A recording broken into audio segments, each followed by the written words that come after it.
There's something honourable about being a shopkeeper. Hold on, let me start at a point. The honest exchange of goods for money. I like that. It's a simple thing. You go and you buy a product in bulk, and then you can sell it to someone else by adding value to it. Put linseed oil in it, or shellac in it, or depending on what you want it for. The object of painting is principally for the protection against outside influences, to preserve materials, and secondly to decorate them. And because I don't have any ability to do anything with it, I thought perhaps it was a nice idea to sell it and present it nicely. So, having studied philosophy, going into paint seemed like a natural progression.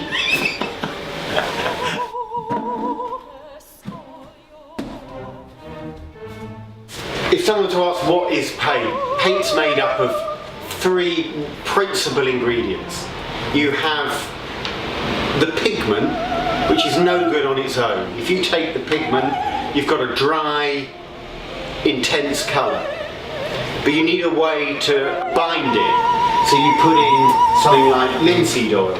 Most paint historically, not anymore, but would have been made with oil. And I make mine with linseed oil.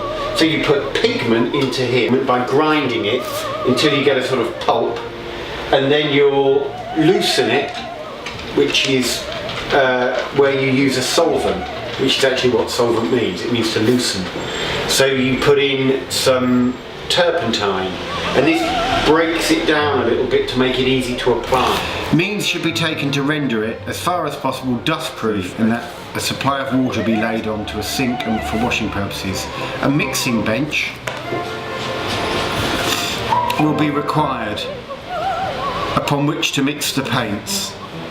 2'6" by 2'9". People come into the shop and ask, is your paint organic? Things that aren't particularly good, and so people get this mixed up. I guess what they mean is it poisonous? And with paint, invariably, it's yes. I mean, most paints are poisonous. If you can use pigments like this isn't organic, this is inorganic. This isn't from organic material. I guess sustainable in some sense. But if you have a pigment like that, that's very poisonous. Colour does make people happy. But it's not that colour per se makes people happy, it's the intensity of small amounts of colour. We do seek out this scarce amount of colour, intense colour in the world, and we're captivated by it. We're captivated by the stars because they're colourful. You can study the beginnings of the universe through colour. Let there fiat lux, let there be light. That you may as well be saying, let there be colour. The Garden of Eden, what's it got in it? It's got flowers in it.